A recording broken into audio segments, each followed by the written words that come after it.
Hey y'all, sorry, I'm sitting in my car and I've just been bawling, so I look a hot mess. I don't even say hot mess, so that's funny, but I am nervous as all get out, so I finally just pressed the live button, because I feel like I need to share my heart, and I feel like God's laid a lot on me, and I need to put it out there, and I don't honestly know how people are going to take it. It's been heavy on me, and it's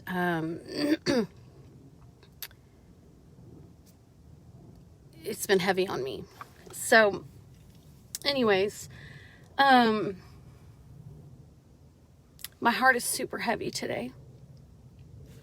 I just recently found out that little Miss, that many of you are very familiar with, because she's been in our care numerous times, or a couple times, and both times went back with family and then wasn't able to come back with us because we were full.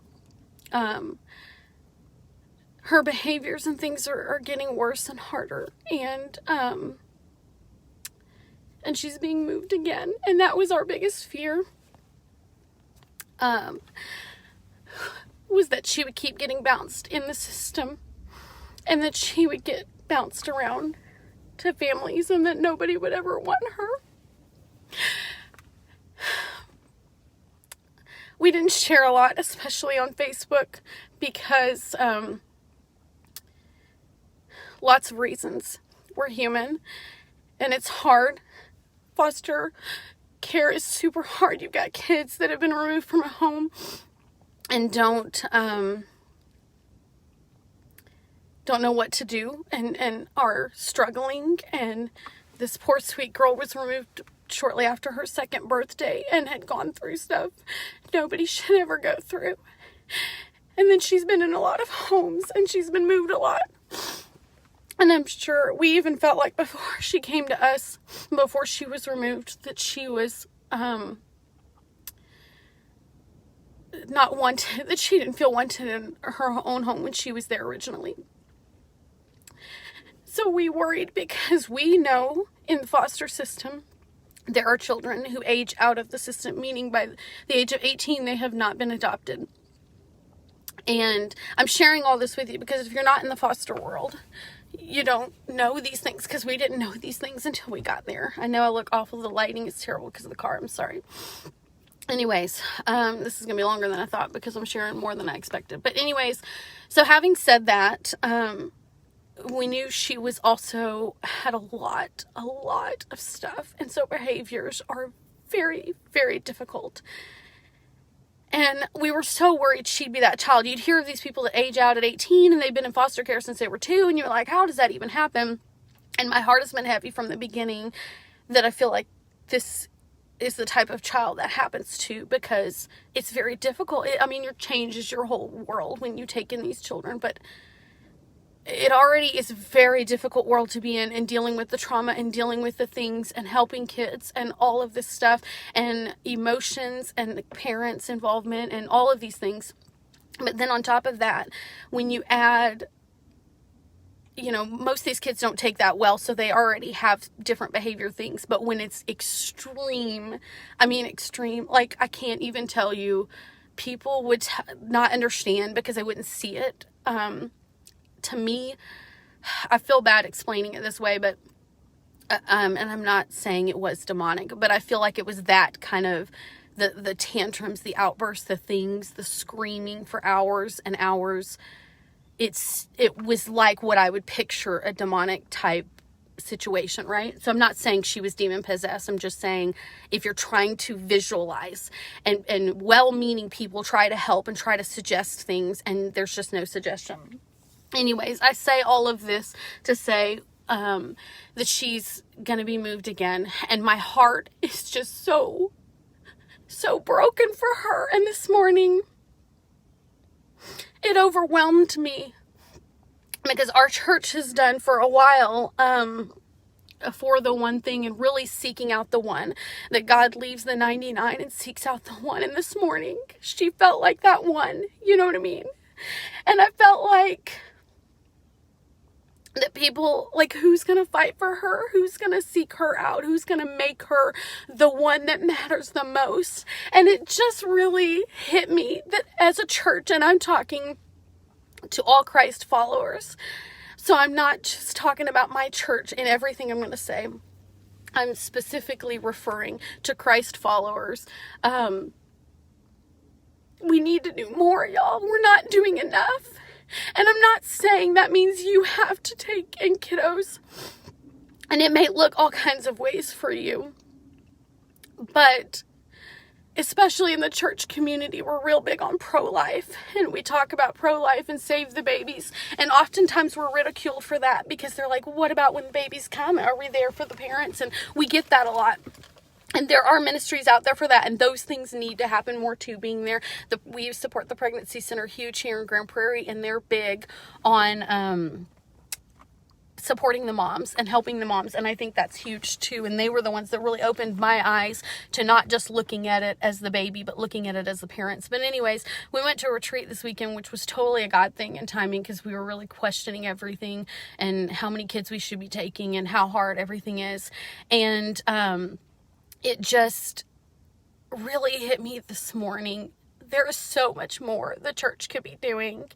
And I know we feel tired and overwhelmed, but realistically, I know, for speaking for myself, as I sat in church this morning, all comfortable and happy and thinking, I don't know if we should take her back, because life would be forever changed. Life would be, we're full right now. So a lot of things would have to happen to even get her back in our home. And it would be a big deal, because she needs some individual attention. So I'm not sure she should even be in a home with other children. So there's a lot of factors. So please, before you judge or message me about her, especially if we don't end up taking her back, because again, we're full right now anyways, and there's just so many factors that go into it, and she needs a place soon, I would imagine. But what it just really got me thinking was, if the church stepped up more, and I mean that in a lot of ways, and it's in ways that I don't think we think about. I don't think we realize. And like I was telling James, because I had to leave, I was so just overwhelmed with what God was putting on my heart and the heavy burden that I feel. And I was telling James in the car, and I said, maybe when she was in our home, and I'm not upset with people. I mean, I'm upset. I don't do enough. So I'm not saying this to judge people and hurt people. But if more people would step up and say, hey, I can't bring kids into my home,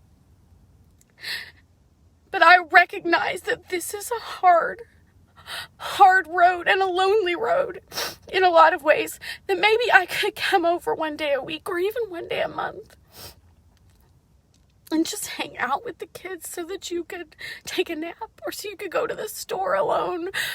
And I know many of you have lots of kids and you're like, well, I don't have anybody doing that. I get it. But in the foster journey specifically, a lot of these kids, you don't even know how long they're going to be with you, how long they're going to stay. And I was talking to one of the people this weekend at our retreat, and I said, it's so hard because I get emotionally caught up in it and attached, and then I don't know if they're going to stay or if they're going to leave. And she said, imagine that's what the kids feel, and they're not adults to be able to process it. And I've always thought how hard this is on the kids, but to really think, here I am as an adult saying, well, I don't know how attached I can get to this child because this child may not stay in my home. And so it's hard because you don't want to connect, but you still want to attach enough and you want to love on them. And she was like, but what about the kids? I mean, she wasn't judging us at all. She said, absolutely. That's great. It's so good you're feeling that. And that was good. But she was also saying, and that's what the kids feel too. It was more like a relational. Though I realized the way I just said it made it sound like, but what about the kids? No, she didn't say it that way. She said exactly. And that's how the kids feel too. And now you know, and you can relate better because you know what the kids are feeling. Anyways, I just felt this morning, if the church would just figure out a way figure out a way to help more. And it doesn't have to be to bring these kids in your home. It can be providing respite. This weekend, we got invited last minute to go to this retreat that we needed more than anything because we were feeling so burnt out and so done, and like maybe we can't foster anymore, and I don't know. And we got invited to this at the last minute. You know as parents how hard it is to get babysitters, right? Can you imagine how much harder that would be when you have 6 kids and 4 of them have to go only to licensed or at least respite babysitter approved homes? And to become a respite babysitter, all you have to do is have first aid and CPR and a background check. That's it. You don't even have to do classes, and you could watch our kids for up to 3 days. And again, I'm not just judging people. I'm not judging. I'm not just saying this to people I know. I'm saying this to anybody. You can find people in your area and you can become this for them. Even to just give a night out, because it's not easy to find that time or the people that are able to, especially right now in COVID, and also the financial side of things, to be able to pay a babysitter for 6 kids, and it just really got me thinking, James and I would probably feel stronger and more confident in it if we had more breaks, if we had more respite, if we had people there. And again, I say this with love because people just don't know. I know people don't know. We don't share it. Nobody wants to ask for help, right? So I guess this is my cry out to the church to say,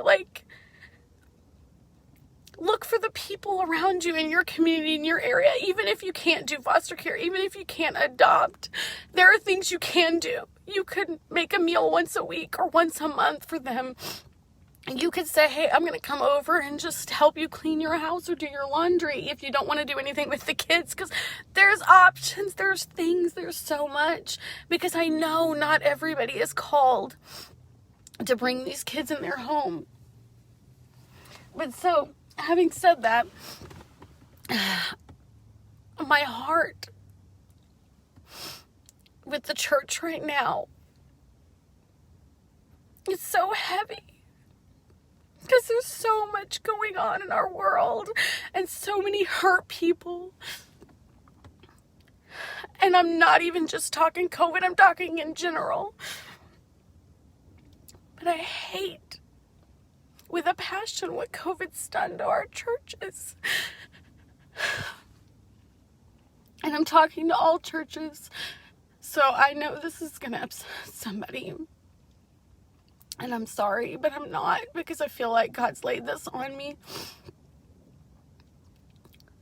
The Bible is clear. We are called to love on people. We're called to pray over people. We're called to mourn with those that are mourning. We're called to be there to cry out with them. If they're crying out for this one little girl who desperately needs people crying out for her and crying out for somebody to leave the 99 and go after this one, we as the church should be there. We should be there wrapping our arms around them, crying with them, saying, what are we praying for? What are we crying out for? Oh, we're crying out for little miss. Let's cry out together for little miss. I told James, I said, she's 1, but there are so many more. There are so many more people. And I love my people. I love you all so much. So please don't take this as me upset with any of you. I just feel like a lot of it is awareness and people just don't know.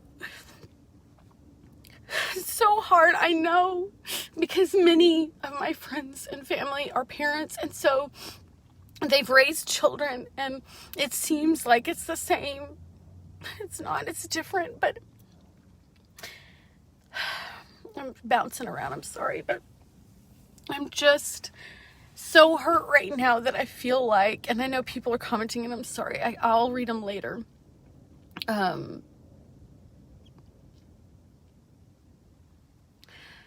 I feel like the church before COVID and now we need to step up for each other and for our world.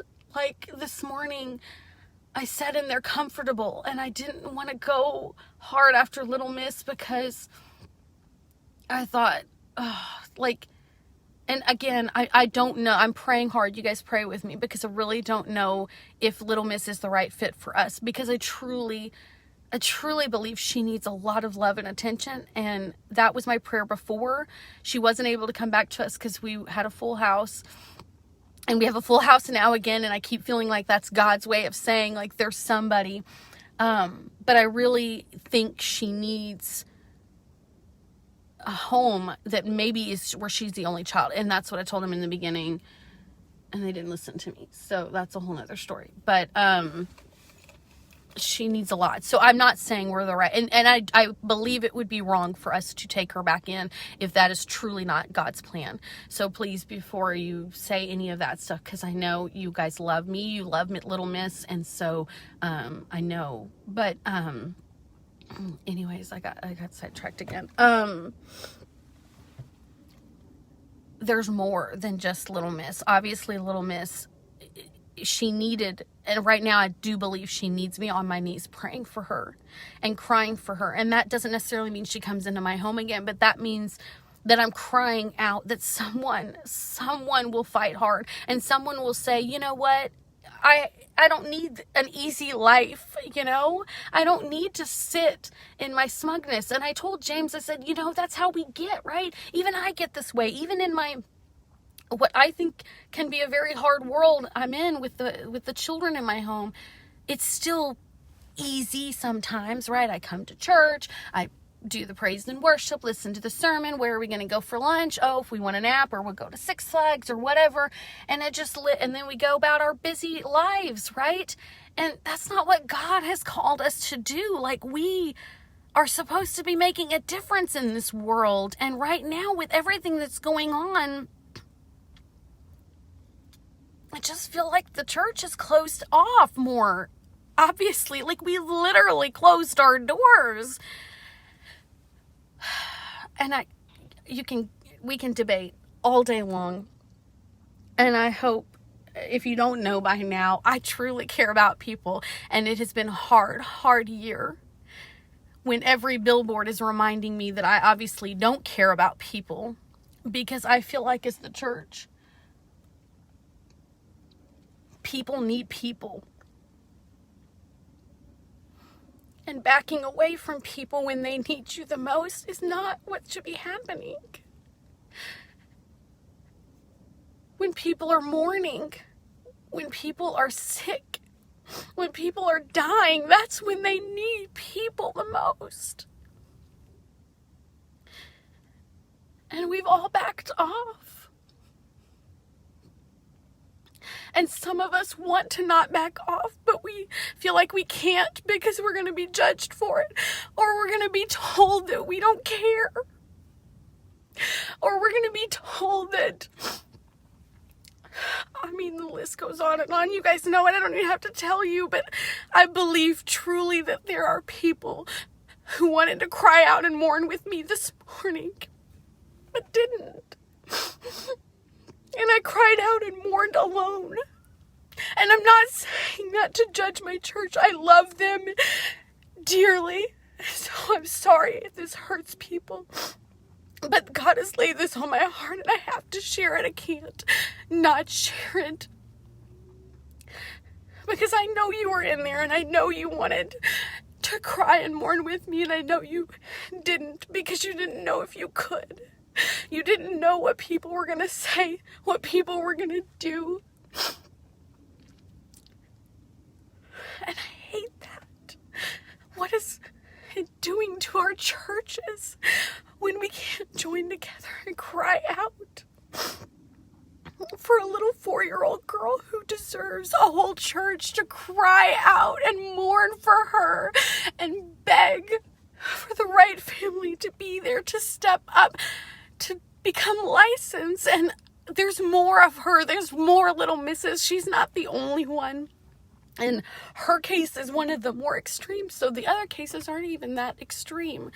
but they're hard. It's hard, and we are called to do hard things as Christ followers.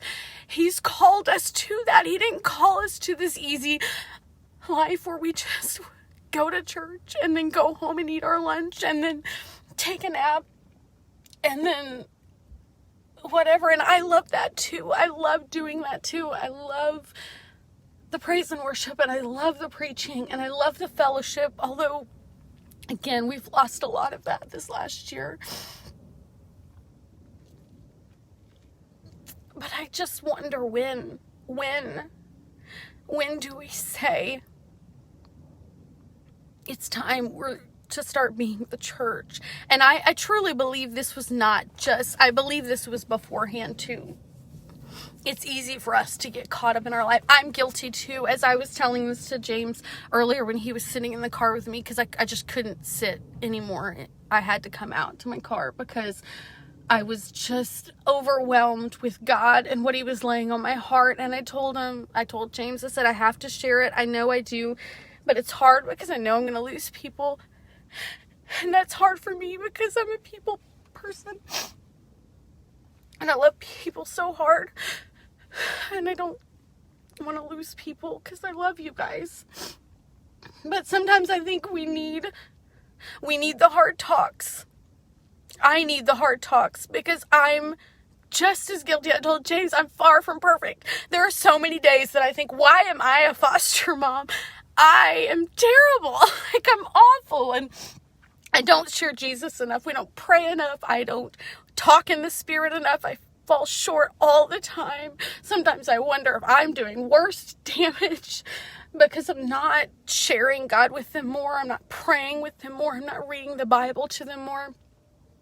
So please know, I feel just as convicted that I need more, and I need this as well. This is not just on other people, but I felt like it needed to be shared. Anyways, I think I've talked long enough, but I love you guys. I think you hear what I'm saying, what God's saying to us. We need to stop being comfortable, all of us, and do the hard things because that's what we're called to do. This morning we sang something and it was like, I don't remember which song it was or the words, but it was like, I'm still alive. I'm still here. So God's got a plan for me. He's got something he wants to do in me. And I just thought, yes, like, I'm not just here to get up, go to work, get through the day, go to bed, and do it again. I'm not. God has called us to so much more than that.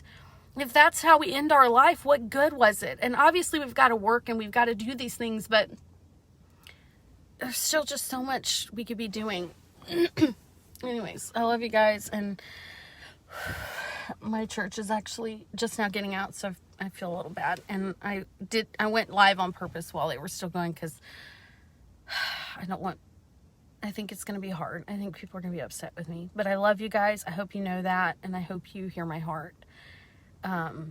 And I would love to chat. As I say always, I have no problem sharing my opinions with you in a nice, polite discussion, and that can be done through private message, or feel free to text me about any of it: foster care, adoption, the church, COVID, everything. I don't mind a good debate, as long as it's a kind and loving and not hateful. I won't do that. So feel free to message me if you have any other questions. I love you guys, and I'll go read the comments in a little bit, but thank you for listening.